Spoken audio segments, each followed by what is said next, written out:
Hello, welcome to Converging Dialogues. This is Xavier Bonilla. On this episode, I'm really happy to bring the conversation I had with Kasia Szymanska. Kasia is a lecturer in translation studies at the University of Manchester.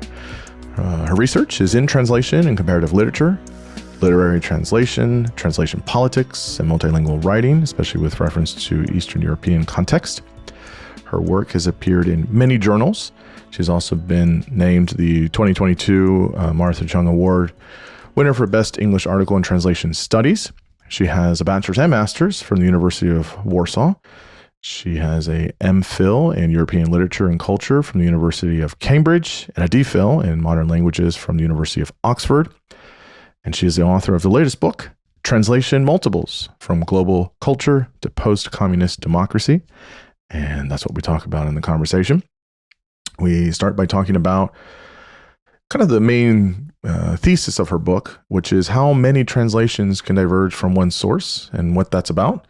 We talk about what it's like to translate into English and why many people do in the world at the present moment. We talk about post-1989 Poland and translation and how some of that was fertile ground for translation post-89. We talk about the ethics of translation. We spend some time, which she does in the book as well, on the poem VIA. We also talk about the many translations of A Clockwork Orange. These are sort of case examples and many other topics. As I mentioned in the conversation, I have this sort of fascination with translation. I think it's such an interesting and deeply important component because, of course, when we're reading things that aren't in, it's not an original language, there's always things that are going to maybe be enhanced or missed. And so I felt Kasia's book was really, really fascinating, very important for understanding translation, and kind of gives a good source for looking at other translations, whether you're reading the new translation of the Odyssey or you're reading, a new translation of some other work. She has so much wisdom to offer, and so her book's great, and she was such a delight to talk to and quite brilliant. So I really hope everyone enjoys the conversation with her. As always, you can find this conversation and all other conversations at convergingdialogues.substack.com. Big thanks for all the subscribers there. Means a lot. And keep them coming. I like seeing new subscriptions every week. And I'm also on YouTube as well. And so now I bring you Kasia Szymanska. I'm here with Kasia Szymanska. Kasia, thanks so much for coming on the podcast. I'm looking forward to talking to you. Thank you for having me and for reading my book. Yes, your book was quite lovely. I really did enjoy it. The book is called Translation Multiples, From Global Culture to Post-Communist Democracy.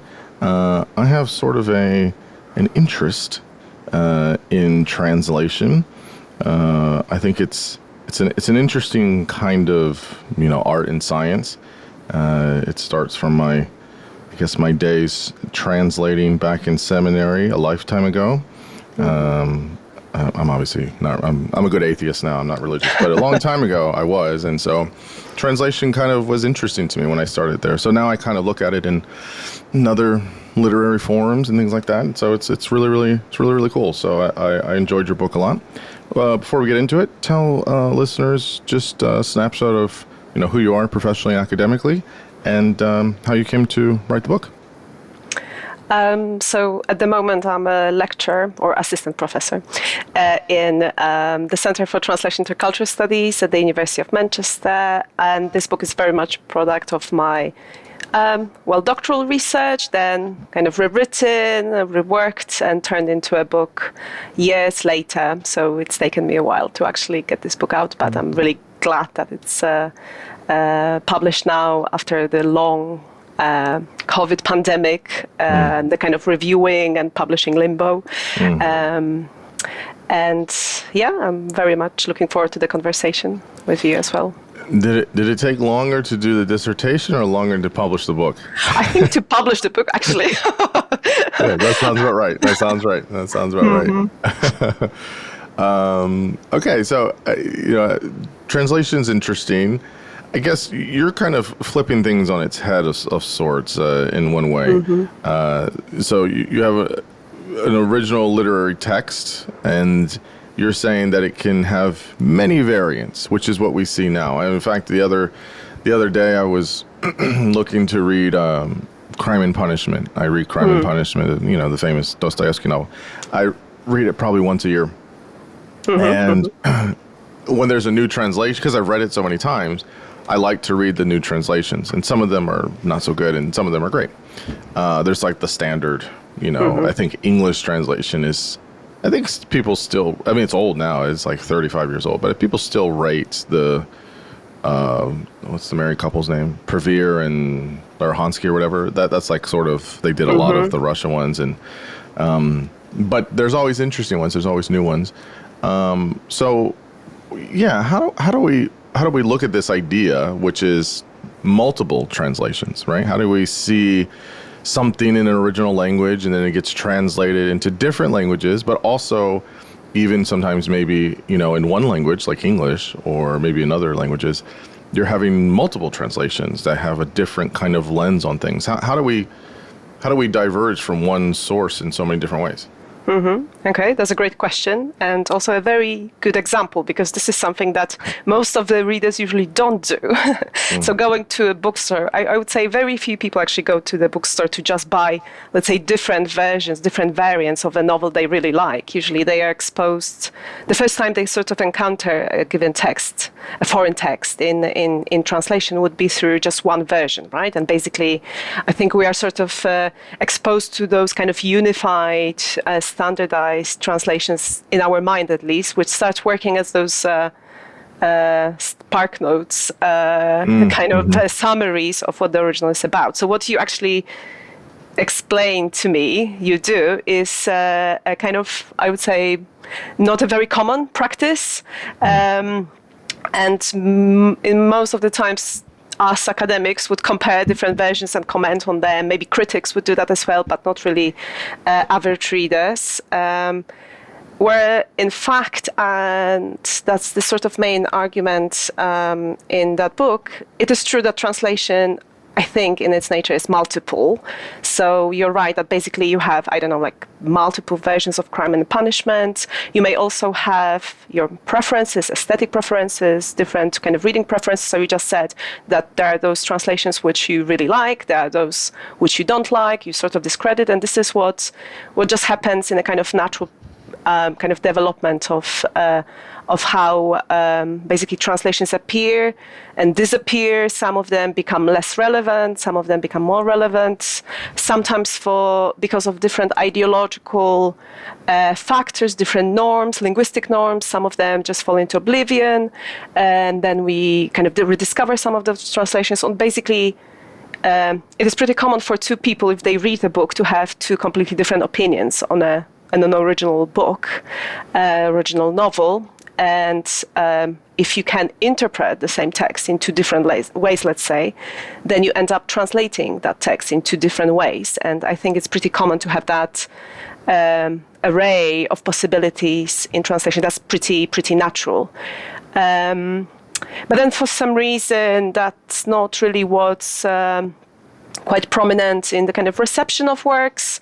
As I mentioned, no one or very few, like maybe myself and you, go to the bookstore to buy more than one version and actually compare those versions of texts. And perhaps in English, that's even more kind of prevalent, not to have even sometimes access to more than one translation of a given work. So you mentioned Dostoevsky, let's say, an established author. There may be books which have been translated multiple times. I mean, one you just mentioned, kind of more that you've been exposed to translation in a kind of more religious context. So the Bible is one of the key texts that have been translated multiple times, and which led to many controversies, of course. The Odyssey, Dante's Divine Comedy, The Little Prince. These are the books, the kind of established texts that have been translated more than once at least, including into English. But in some cases, you may just have one single translation, right, of a given work, and you may not be kind of exposed to more than one interpretation of that work because of that. So this is where basically we get that one-to-one sort of relationship with the original text, which I feel is less natural, but actually it's perhaps more common in the kind of general readership.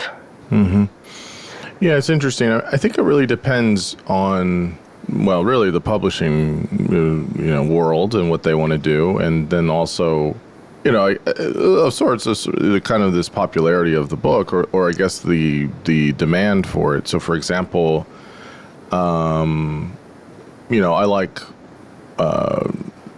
Nietzsche, Heidegger. They have great philosophy, but a lot of the times in English, I mean, Walter Kaufmann was the one that translated most of Nietzsche in English, and that's it. And some of his books are, if you think of like Beyond Good and Evil, that one's been translated a few times because it's the most accessible, digestible Nietzsche. But like if you're trying to find Untimely Meditations or some of the Gay Science or Daybreak or whatever, any of his other works, you got one or two maybe translations and that's it. So you're not kind of what you're saying is that way. But take something like I'm mentioning it because I literally just finished it. I just read the new translation of The Odyssey by Daniel Mendelsohn, which is a superb translation. I think to me it's the new standard in English. I'm not saying that because I talked to him and he's nice. It is a very nice translation. I remember we had a conversation, so listeners can listen to that. But something he mentioned there that I thought was really interesting is because it's coming from not only Greek, and it's not current Greek, it's not Koine Greek, it's Homeric Greek, which is a sort of amalgamation of different things that was not really meant for our time. It was at the time when it was developed, or at least written down. But it has there's this element that he was saying that, in English, because it's a poem, there's this like 5-beat, iambic pentameter. There's a certain name for it. And so English works that way, but actually in Greek, it's a 6-beat, 17 syllable, right? And he kind of explains the difference. So when he explained that, I said, oh, that is very different. And then, obviously, this is oral to written form. And so it's just like the translation becomes essential. It becomes super important, right? And so people have different ones. For the Odyssey, you have Fitzgerald, you have Fagles, you have Wilson, you have all these different ones, which I've read those. But sometimes you want something that is, I always find, for me at least, you want something that's true to the essence of what the original intent was with the poem, but also something that reads nice. And finding that sweet spot with different languages. English is one thing, but, translating this into other languages is, kind of a beast. But I guess all that to say, why do we find this kind of example of English translations being so uncommon for many things? Why is this the case? You'll see things in French, you'll see it in Italian, you'll see it in different languages, but why in English we get the popular stuff, but we don't get everything. There's works that I would like to read that haven't been translated into English. And I just can't read it unless I learn the language. Why do you think that is in English? What's the how it's uncommon?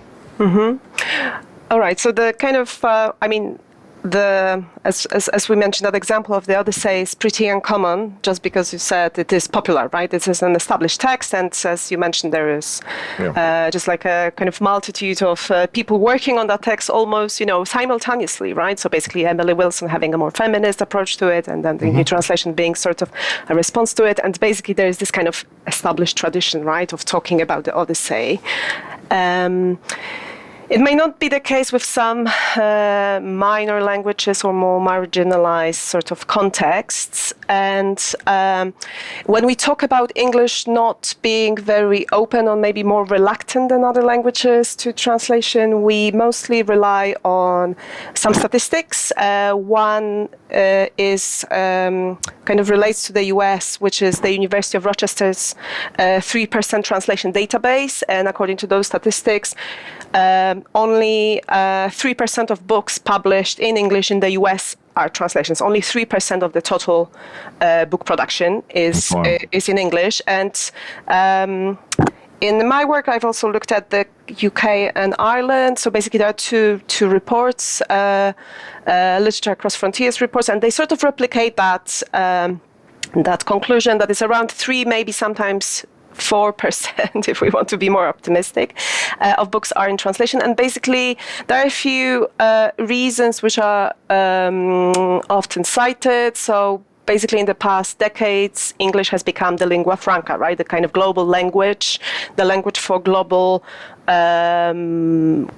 literary production, but also a lot of articles, academic articles, the news originates in English and then is translated into other languages. So basically, that transfer is reverse, right? So basically, in reversal to what we would like to see coming into English, right? So English has been the exporter rather than the importer, right, of texts.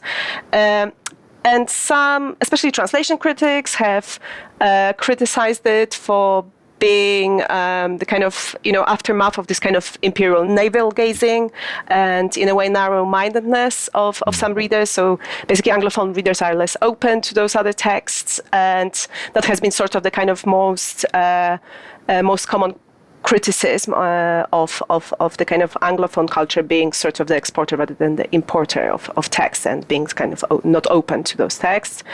I think this picture is a bit more complicated when we look at the database itself and basically the way those statistics are collected.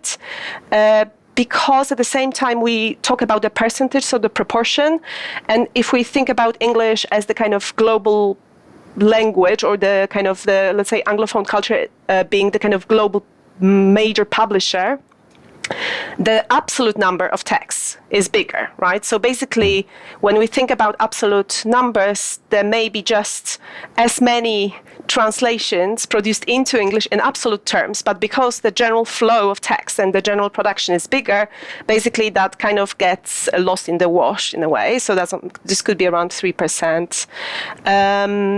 Again, you mentioned Italian, French, German, right?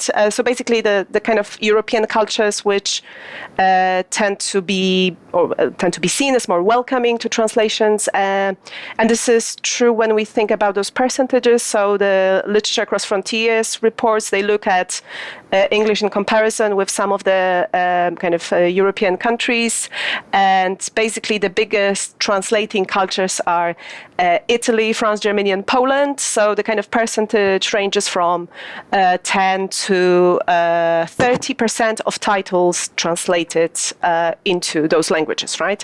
So basically out of the kind of general book production there. At the same time, so we think, okay, great. So that means that basically those cultures tend to be more open to translations, maybe new translations of the Odyssey, like you just, just to go back to your example. But when we look at the kind of breakdown of the languages which are translated into those countries, into the kind of target languages in those countries, they often tend to be dominated by English anyway. So even though, the percentage may be very high, the proportion of those works may be very high. Let's say, oh, great, let's say Germany translates around 20% of works. Most of them tend to be actually from English. So technically that kind of global status of English is further solidified. So that doesn't mean that basically, German readership may be more open to, the diversity of voices and those kind of minor cultures.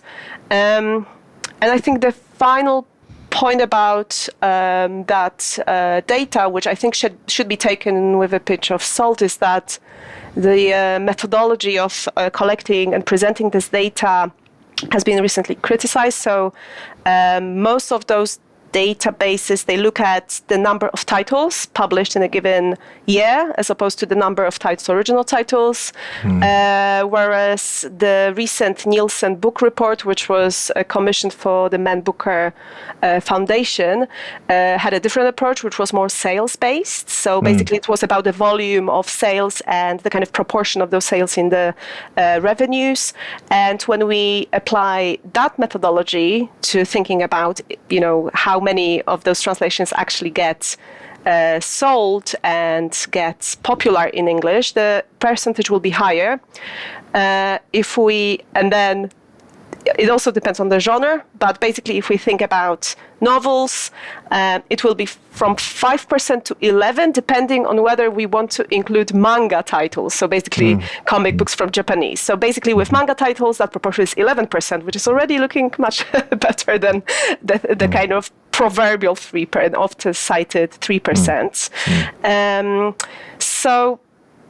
That Man Booker report, so the kind of Nielsen and Man Booker report is more kind of revealing when it comes to thinking about that place of translations in English. They are actually being even more optimistic, looking at other kind of factors such as, for example, gender and age of readers, and actually it looks like it could be also a generational thing. So. The Man Booker report states that almost 50% of readers of translated fiction are under 34. And they even say that this is a kind of new trend to actually read books in translation among English language readers. That's in the UK, which means that perhaps we can even talk about what they call the generation FT as opposed to generation X. So generation translated fiction, right? So basically this kind of new generation of readers. So in a way, there are some kind of, statistics and some ways of collecting and presenting the data that look more positive and more optimistic, but it is generally true that because of that kind of global status of English and the kind of flow of production and that kind of inequality between those different, the target and the kind of the source languages, that picture may be a bit skewed. So it sounds like it's more because English is, lingua franca. It's the language of the world, for better or for worse, and that everyone uses it. And so it's more of that than English readers are just isolationist and they don't want to translate things. It's more, right? I mean, maybe there's some of that, but I mean, I think it sounds like it's more of, we use English around the world, so people are going to, be able to read it. There's people that in certain countries, that's sort of the neutral medium language that they can maybe use, so it's just easier or whatever. So, which it does make a lot of sense. A few things I want to ask about that as well, but I am curious here. You focus on which was nice to read. We don't see this often here in at least in the States. Is that you focused on post-1989 Poland for understanding various translation variants. You give a handful of examples. What was the motivation for looking at Poland specifically, and then also post-89? I'm assuming post Soviet Union, Cold War, kind of sort of winding down, ending, blah blah blah. What was the rationale for examining some of that here? Sure. So, part of the rationale was purely practical. I am from Poland. This is Polish is my native language. So, of course, some, examples which I could analyze were into Polish, but there's definitely much more to this. I just previously mentioned this LAF report. According to the LAF report, Poland is one of those kind of cultures which receive translations much more frequently than English. So according to that report, the kind of yearly production or book publication of in Poland in translation ranges from 25 to 40%. So basically, we are talking about a part of the kind of literary scene and part of kind of cultural scene, which is pretty important and crucial to kind of shaping ideas through text in Poland. And it is true that I looked primarily at texts on the kind of wave of this political transformation and economic transformation in Poland, which also had a range of implications for the publishing industry. So I'm looking also at the book market and how that transformation has paved the way for multiple translations and the emergence of multiple translations. So we are talking, first of all, about the kind of transition from state-run publishing, where basically everything was constrained and kind of dictated by the state and the state institutions, to free market publishing, where quite a few new publishers emerged on the wave of that economic transformation, and at the same time some of them aim to fill gaps just in terms of basically what's available in the market, and that led to quite a few multiple translations of the same works published simultaneously by different publishing venues. So for example, you could have, 6 different translations of Pinocchio, right, at the same time, published by 7 different publishers, just because they were not communicating with one another. So basically, I was interested in that moment when, let's say, kind of more authoritative system, publishing system, the kind of communist state-run system, dictated what's available, right, for the readers, to a more free market type of model where we have many more publishers. The pace of publication is much faster. Yeah. And at the same time, that leads to perhaps the kind of influx of translations in that period. So we have multiple versions of different works in simultaneous circulation, and there are no, let's say, tensions between the state publishers and the underground press. There are no political concerns which had dictated that publishing culture before. So this was perhaps a kind of, I treated that kind of economic transition and kind of cultural transition as a testing ground for some ideas around translation and the multiplicity of translation. And finally, the examples which I chose, I think, really explicitly kind of demonstrate some ideas around the ethics of multiplicity, which I'm trying to talk about in this book, which is about the availability of different readings of, let's say, one original, but at the same time, different visions of political reality, different interpretations of political facts or ideologies which are basically in circulation at that time. So basically, I'm talking about translations which have multiplied different ideological readings, right, of one original. So they became what I called a forum for this pluralist discussion in that time, and this was a kind of very intense and very fast-paced, let's say, development in Poland. Yeah, tell us about the ethics here. I thought that was interesting. Again, when you're translating something, what I've learned currently, maybe in our, I don't know, postmodern age, or are we postmodern yet? I don't know where we're at, but we're definitely, that I've learned from various people I've talked to, translators, literary critics, etc., that, let me be charitable. It's not that authorship doesn't matter, but I think many people nowadays emphasize what's on the page, what's on the text. That's all I have. I can't jump into the mind of a reader 200 years ago or 2,000 years ago. I can't know author's intent. Let's just take what's on the page. Let's take what the text says. We take what it says. We don't have to split hairs over this, that, and the third. But let's see, and I make it what I want it to be. Again, it's this very postmodern, subjectivist kind of thing, which I can see that.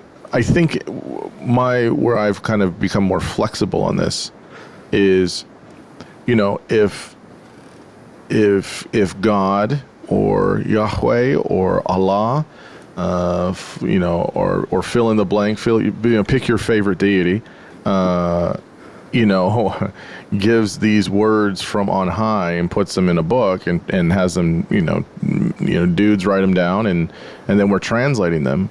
Well, then people will fight about it because this has big stakes, right? This has, you're not just saying somebody said something. This is like the creator of the universe or whatever, right? Whatever.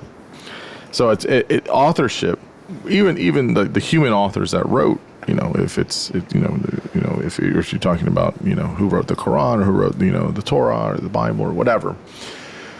And, even outside of religion, people, this is sort of a very insular kind of thing, but even Homeric scholars argue about authorship all the time. Was Homer a real person? Was he, some folks have said he was illiterate. He didn't even know how to read or write, etc. So people fight about it in a non-religious context as well.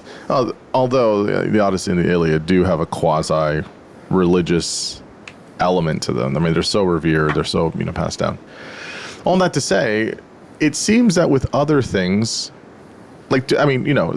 people care less about what was Dostoevsky thinking when he wrote, Demons, or Brothers Karamazov, or, what have you. We just take the story. We take what it is. The Russian was this way, whatever, but, we can do it this way. So I guess for this, my ramble here is, or my very long throat clearing, is what do we have the ethics of this when you're translating, right? To me, one of the ethical questions comes in: how much weight do you push on understanding or exploring author's intent for a title? Because when you're translating, obviously you're going to have things that get lost from language to language.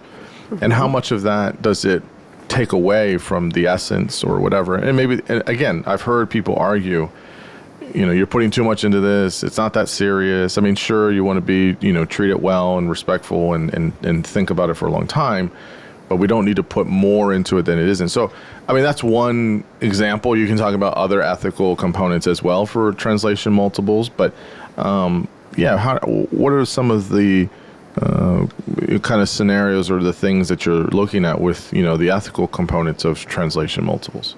Mm-hmm. Great. Thank you for this very provocative kind of manifesto on what it means to actually be ethical towards the author, which has this sort of idea has dominated debates around translation for quite a while. And I do agree that with sacred text, it is much more kind of essential when we think about, the kind of the authority, right, behind who wrote those source texts. Yes. The stakes are much higher, as you've said. Yes, that's right. So in terms of kind of being ethical, being faithful, these are kind of very capacious concepts and very kind of capacious terms that have been used and have been perhaps I would say misused for most of the time, because what you've just previously said about the Odyssey, let's say, the fact that basically this is a poem which was originally written in a completely different context to a completely different readers who understood different things, who had it was delivered in an oral form, right? So basically, that's the first thing, right? It's my understanding is it was an amalgamation of different types of ways in which it was performed. And then there was the oral piece, and people would do pieces of it. And then at some point, people wrote down each of those bits, and then someone, Homer, let's say, put it all together in a fluid way. So, there's just, at so many points, so many, junctures where it is having a new iteration. That's what makes it so interesting as this kind of hyperlinked almost type of thing throughout time. That's a especially unique case, I think, in that way. There's so many ethical pitfalls there.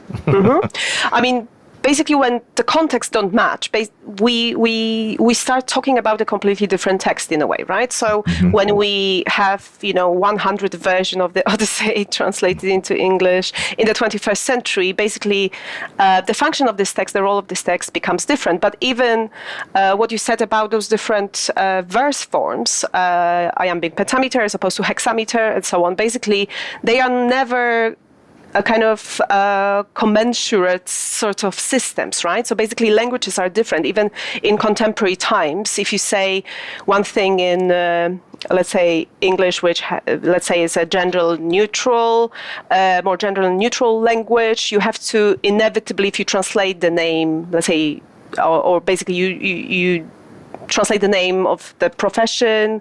In English, like doctor.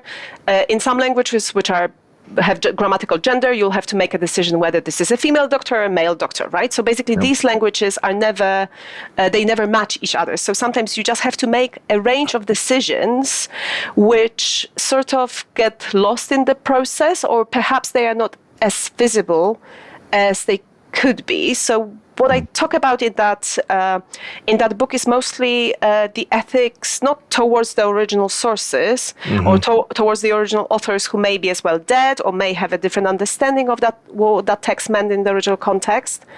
I'm talking mostly about the kind of ethical aspects towards the readers. So basically, at that stage, the reader would ideally know already that this is just one possible version, one possible variant of that text in a language which is completely different in the times where basically, some of those ideas are no longer relevant, or maybe those ideas have no equivalence. So the idea of, I don't know, this in the Odyssey, what does it mean to be the slave owner? Odyssey is the slave owner, and basically how do we talk about slave owners in the 21st century in English, let's say in the US, right? Those ideas start taking on completely new meanings. And because the translator is the person who's sort of the agent, the mediator in the process, I feel like the role of that translator and the agent and someone who intervenes in that text and actually communicates what's out there in this world of Homer to contemporary English readership should be highlighted more prominently. In most of the cases of translation multiples and those kind of translation multipliers, who I talk about, they do have a very kind of strong idea of the author, the original author. What they don't want to say is, I am trying now to monopolize the discourse around this author. This is the Homer that I want to present to you as the final, ultimate Homer, the only equivalent that's possible for us now as readers.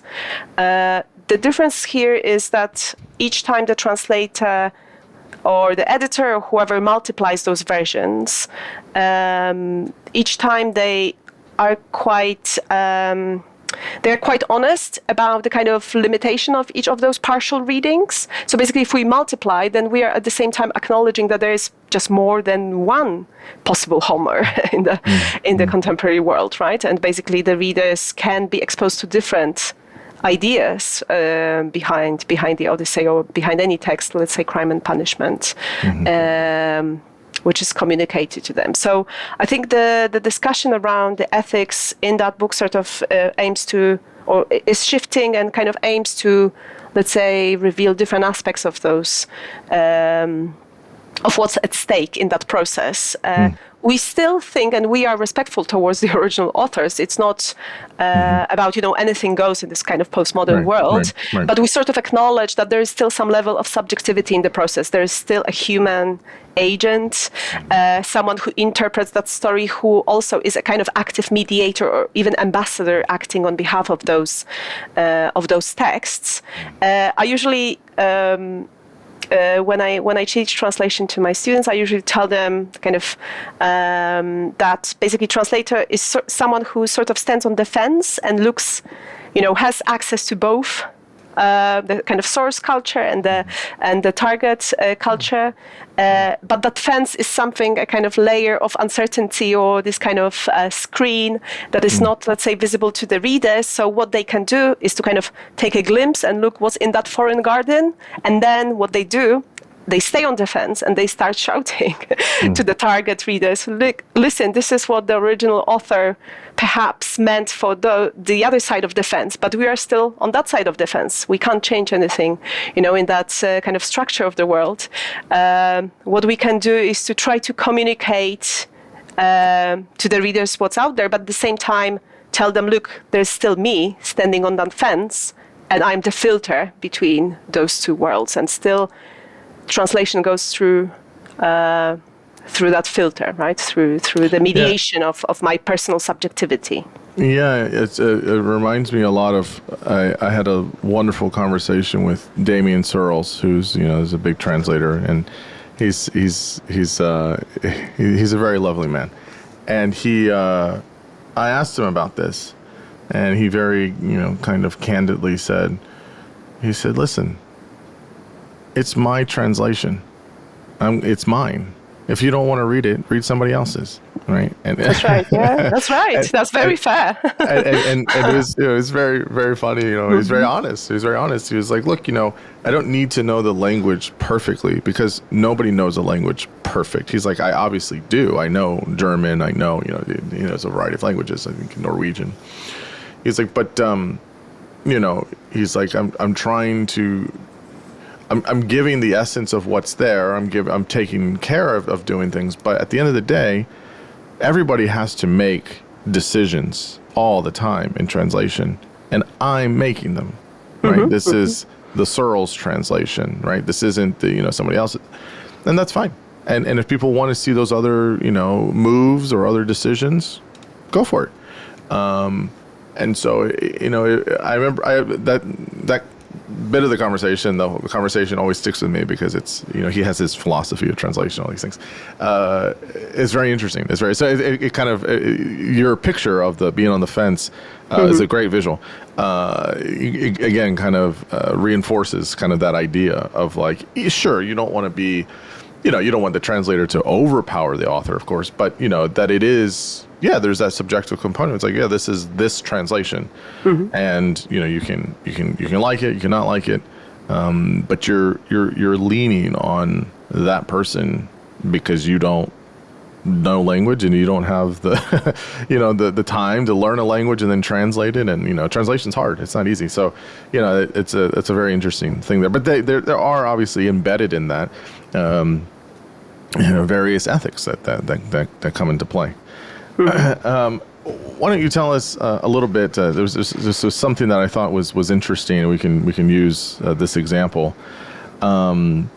Is the example of, is it Via or VIA, which is Bergvall's poem? And I thought this, you mentioned it a lot throughout the book. So maybe just tell us what it is, and then why you used it to explain various components of translation.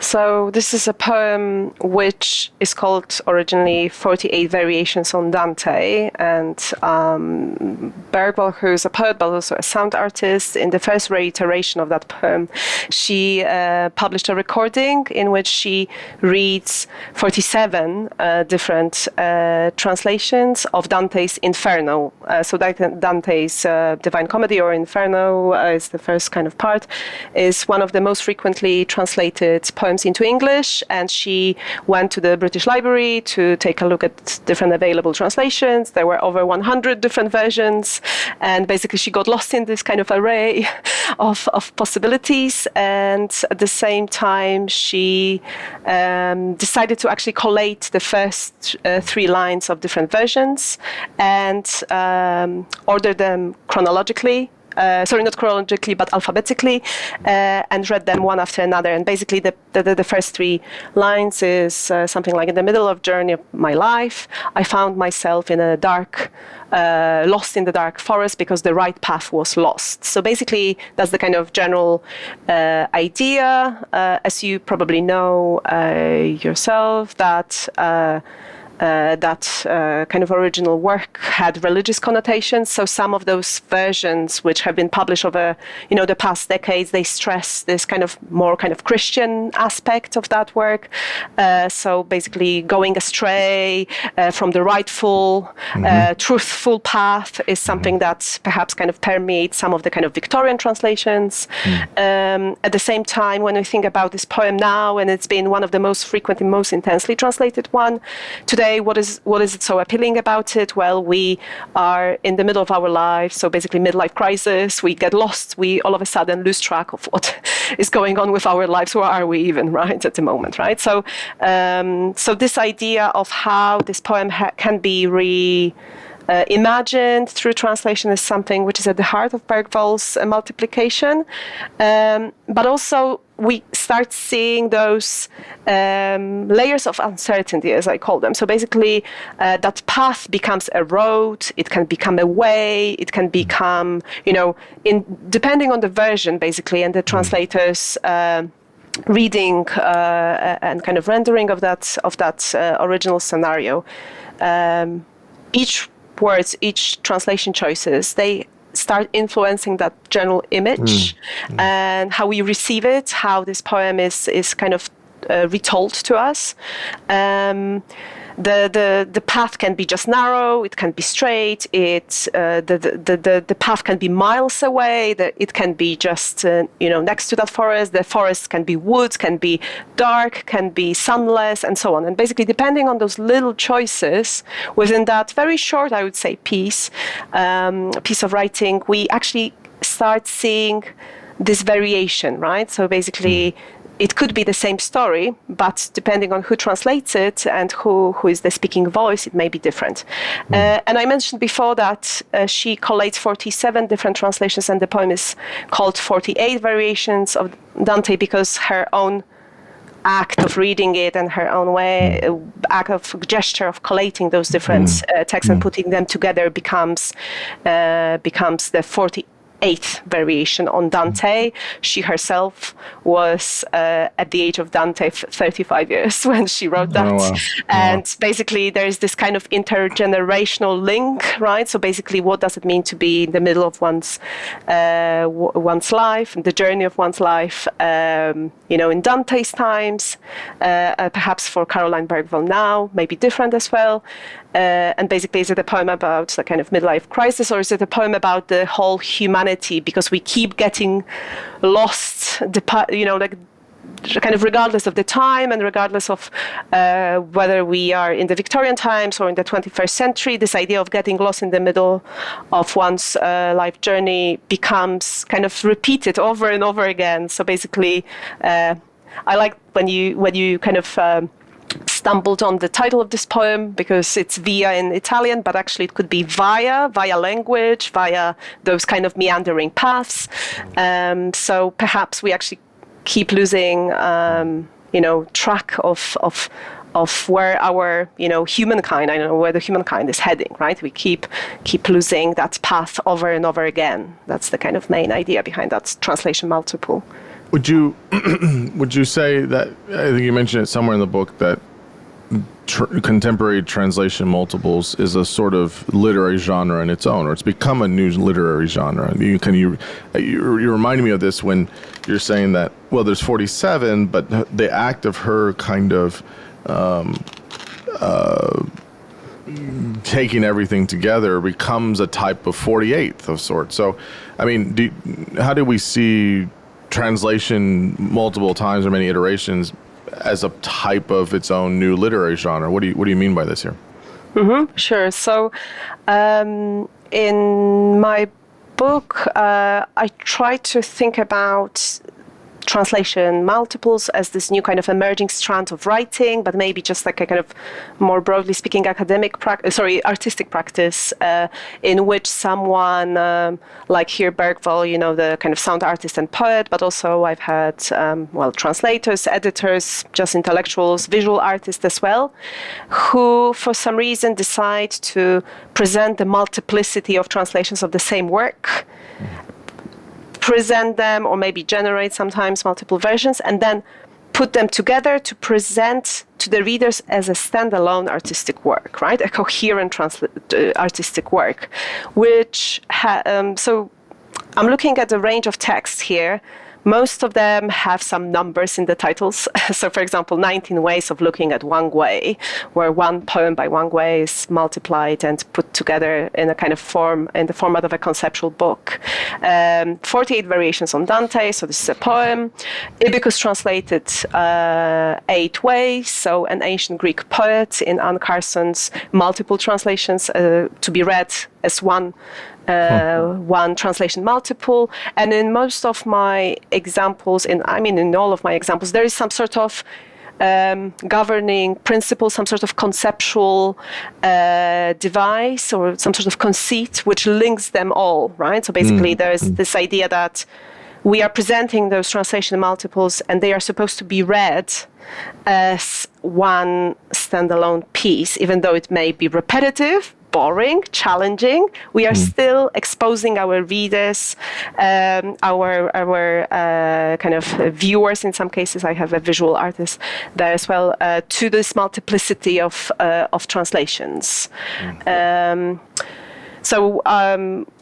One visual artist decided at the same time when Bergvall wrote her poem and recorded that kind of sound recording, Alejandro Cesarco, a Uruguayan artist, also took the first page of Dante's Inferno, this multiplicity, and presented those different versions as a series of photographs, right? And that sort of coincided in time, which I found quite an interesting coincidence. They didn't know about each other. But basically that's, I would say that gesture, this mode of writing or mode of thinking about translation becomes this kind of artistic practice, or maybe kind of philosophical practice, in which we want to be exposed to that multiplicity and want to embrace it. We want to acknowledge that that translation or that original can exist in multiple versions, and we are actually enticed to this idea, and that find it kind of exciting that we can read it over and over again. So when I say that this is a relatively, I say it's a new genre, or maybe relatively new, spans a couple of decades. At the same time, it made me think of similar types of practices in other kind of areas or arts.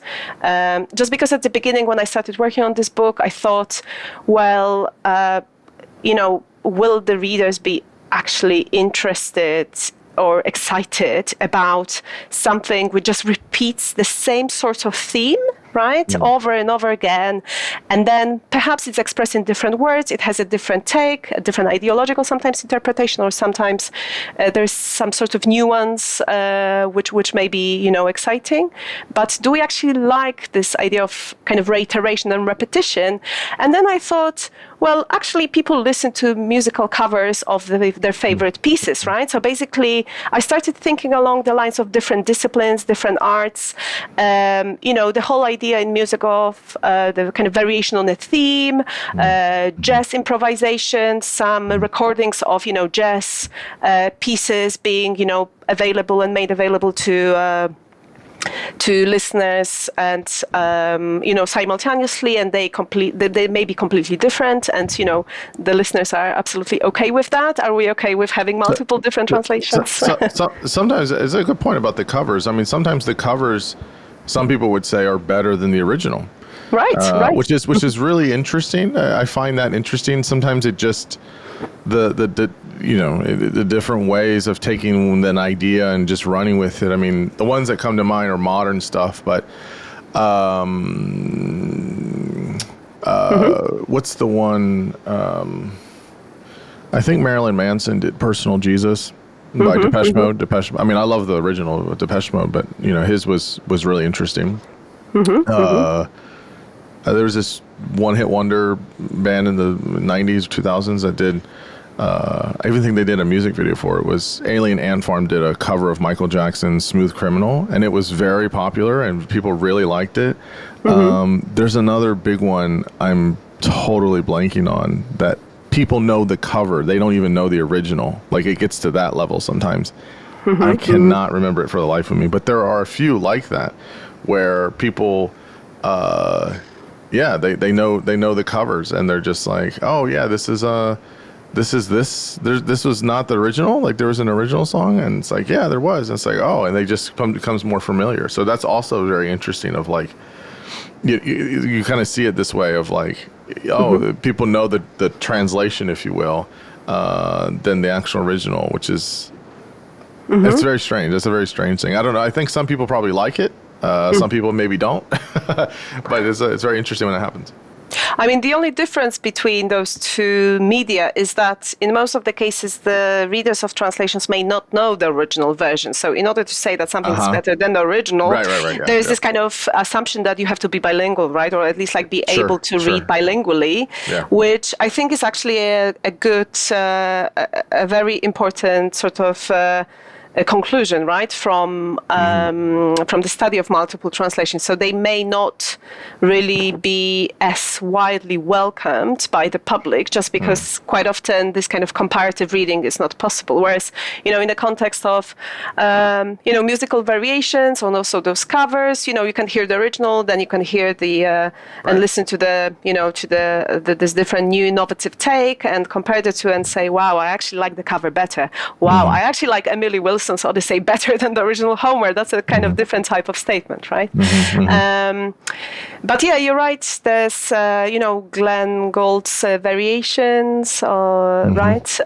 So this idea of kind of variations in the kind of, let's say, realm of music is much more common. I started also thinking about other kind of familiar types of works which may remind me of translation multiples, and I thought of those kind of films which reiterate the same. So there's the same story, but basically there are those different alternative scenarios, and they are kind of put together. There's like Run Lola Run, or there's Kurosawa's Rashomon, where there are like 4 different interpretations of what could have happened in that original kind of murder scene, or basically any films which multiply kind of alternative scenarios, and then these are composed in that final film. So in a way, translation multiples work similarly because they show different, they show alternative scenarios, right, of translating this. And also, as I was writing that book, I was partly inspired by actually an art historian who's now in the US, T.J. Clark, who went to the same gallery in New York every day to see the same painting, and he started kind of identifying different elements of that painting. He came once in the morning, once in the evening, and basically he started, his eyes were cast on different kind of details. And then he started having different responses, started thinking about this painting completely differently. And I think that parallels, that's kind of analogous to translation in a way, because the way you translate something may differ depending on who you've just read, depending on the previous version of that work you've been exposed to, right? So different translation, depending on even sometimes, what just has happened in your life, right? Or basically who you've previously talked to about this work. Someone can influence your understanding of a given work. So it's the same with that kind of collection of essays in which he just talks about how, that multiple viewing of that painting started, kind of sparked completely like different responses from him as an kind of, academic and art historian. Do you know the philosopher Derek Parfit? He was British. He did a lot of moral philosophy. Really interesting guy. There was a great book by David Edmonds, did a biography on Parfit. It came out a couple of years ago. It's a great biography, and Parfit is an interesting person. And he died not that long ago, maybe 10 years ago. But he did this. Your example here reminds me of this. He was an odd guy in some ways. It's interesting. He did it for like 40 years or something. It was interesting. I don't know all the details. There's more to it, but he would go to the same 3 cities every year and take the same picture. So, and they were random. I think it was St. Petersburg, and then it was somewhere in maybe Italy. I can't remember the cities. I can't remember. There were 3 cities, and he would just take the same picture, and then he would go into the Red Room and develop them, and then I don't know if he destroyed them or kept them. I'm forgetting that part of the story, but then he would do something afterwards with them. Very interesting. But there was, people asked him, why do you do this? And he never really gave an answer. And it was just like, what? Mm-hmm. But like, it's very odd, but also very interesting because you can see through time, like it's the same place, but it's also not. And again, this is where you get through, like, it makes sense, from philosophy standpoint of this idea of time and temporality and space and all these things, it makes sense. But it is interesting to see the same, but it's always a little different, which is also very interesting. But to just do that he would get on a plane and go to a city and take a picture of the same thing every year for like 4 decades, which is interesting. I wish I had known this example before my book came out, because it would be actually super relevant to what I'm talking about here, because that's also a series of photographs. So that's another medium even, which is sort of composed in a similar way, just like translation multiples. In another example, there is an American translator, Sawako Nakayasu, who translates from Japanese. She translates this modernist poet Chikasagawa, and she has a cycle called Promenade, and she goes to that promenade to kind of revisit that poem every day at 3 p.m. And basically this sort of, again, sparks those different responses. So this could be technically the same poem, but actually it's not, because each day at 3 p.m. it actually starts, scintillating with different shades, different lights, and so on. So this is the same sort of premise. Yeah, I mean, it's kind of like what I said when we started. I mean, I read Crime and Punishment every year. I've probably read it, I don't know, at least 15 times. And it's just I always pick something different up when I read it.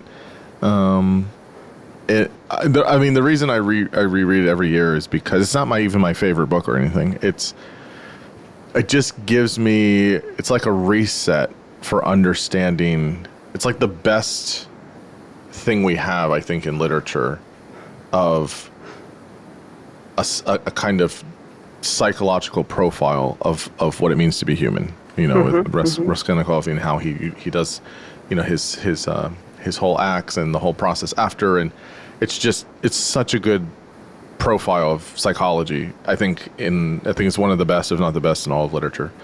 And so I have to like go back to it and like reset, like kind of how, it's just such a good way for me personally of how to think about human nature and people, and it just does that for me. So it's so, but maybe it's the same too. I mean, I'm not going to travel to 3 cities and take a picture, or I'm not going to every day at 3:00 read something, but every year I read the same book. So I guess maybe it's kind of the same. Okay. So real quick, you talk about it a lot, but I just want to sort of capture it here and people can read it in the book. But you're talking about Clockwork Orange. Now, I had started the book. I never finished it. Not because it's bad or I didn't like it. It's one of those things I started and I just never got around to finishing it. I've seen the movie by Kubrick so many times. I love Kubrick. I love the film. And he always, I think this is right. Every film he did was an adaptation of something. They were always adapted from a book or something like that. So he would always then play with it, and I think he wrote everything. And so it's interesting how he usually would do that. So I know there's usually pretty significant differences between how he puts it in the film from the book. And a lot of times people would get upset. Sometimes people wouldn't. They would, work with him very well or whatever. Kind of famously, Stephen King was very upset how he did The Shining. Yes, Anthony Burgess was also very upset about this adaptation. To be fair, though, Stephen King has no right to be upset because his books, I love long books, but his books need an editor pretty badly, usually most of the time. And I actually think there was creative differences in choices, but I actually like Kubrick's The Shining better than Stephen King's novel, personally. And so, and maybe that's blasphemous, but I don't care. But I think Kubrick did a great job. Which goes back to this argument about covers being better than the originals. That's right. Exactly. That's right. Yeah, just tell us, I mean, why you looked at that and this duality between the versions. I think you mentioned the mechanical and the wind-up. Yeah, just give us the brief snapshot of it. Sure. So that novel was originally written in the UK in the 60s. It's called A Clockwork Orange, written by a Manchester-born, actually, writer Anthony Burgess. And it is written in this kind of quirky language called Natset, which is inspired by the Russian term for teens, teen. And basically, it is a bit of a kind of Russianized idiom, which at that time could have been interpreted in the context of the Cold War and so on. This novel has become kind of reached achieved a cult status in the Polish context. It was read as a kind of sci-fi novel, but also because of a particular translation multiple, which I'm talking about in this book. So you mentioned two versions. I will also mention the third version, all of which were created by the same translator, Robert Stiller, a Polish-Jewish polyglot visionary, who on the wave of the political transformation translated or started translating that novel in two different ways at first, and both of these translations were published by him, so the same translator, simultaneously by the same press in 1999 later, as a kind of novelistic tie-in. So basically you have two kind of matching covers, one in black, one in white. And what he did there was he tried to open up that novel to two possible scenarios and political readings, and actually political critiques, I would say, of what was going on at that time, the kind of debates on the wave of the transformation, economic and political transformation in Poland. So the first version, which is called a mechanical orange, mechaniczna pomarańcza in Polish, is a Russianized version of that idiom in Polish, and basically that novel or that translation looks at or points the finger at a different group of bodies each time. So basically criticizes a different political project. In the Russianized version, the first one criticized the communist regime and the kind of Soviet sphere of influence at that time, but also looked back at the Russian Empire and the kind of through the linguistic choices there. So basically the first one was criticizing and pointing the finger at the Russians. The second one, called a wind-up orange in English, Polish, nakręcana pomarańcza, was an Americanized one, which is quite interesting at that time because, the kind of US model capitalism, which was then developed in Poland as a kind of shock therapy, later was criticized by kind of Polish intellectuals, but at the time was seen as this kind of only antidote to the kind of communist legacy. And at the same time, Stiller presented that translation as a form of critique, right? For kind of that political project. And we see through like his choice of that Americanized idiom that he really took issue with the way these things were done at that time. So basically this kind of fast pace and kind of new lifestyle, which was kind of exported from the US, who stayed behind the scenes. I mean, at that time kind of supported the transformation in Poland. And that was published as a kind of dual criticism, right, or critique of those two political scenarios, two alternative scenarios, with one of them actually coming true after 1989. He started working on those earlier, but as he kept working on those two versions, he also wanted to publish the third version, which was called a spring-assisted orange, so nakręcana pomarańcza, which was a Germanized one. And he himself, being Jewish, had a very strong response, I think, to in that translation to the kind of the kind of rising influence of Germany in the European Union, but also he criticized the kind of Nazi invasion of Germany in Poland through his choices of Yiddish, which is a kind of a language he knew as well. So at the same time, while presenting this kind of translation double. He worked on two chapters of that final version. He wanted to publish the third version. At that time, it was quite controversial because Poland was just entering the European Union, and he, in a way, was,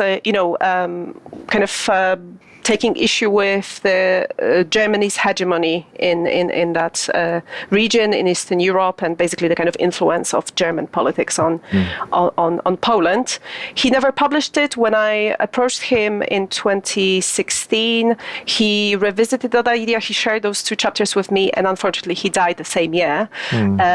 But at the same time, I feel he allowed me to publish an excerpt, and I feel like, in a way, it was a start, kind of at least a way of starting this conversation around the third version. So why I find this kind of translation project really important to my way of thinking about translation was that the translation of a Clockwork Orange, first of all, was a very popular project because, it had like reeditions, reprintings. It became really a kind of cult novel in the 90s.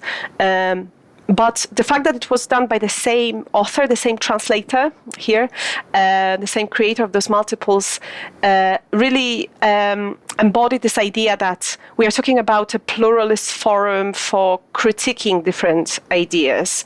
When he tried to publish the first version before 1989, it was banned by the censorship, so he didn't manage to get it out. In the post-1989 reality, it was possible to publish it, and also it was possible to publish it as a kind of, triple almost project criticizing different political visions or different political ideological understandings of the surrounding reality, with Poland always serving as this whipping boy in the shuffle of kind of reshuffle of political battles and kind of emerging empires, right, in that region.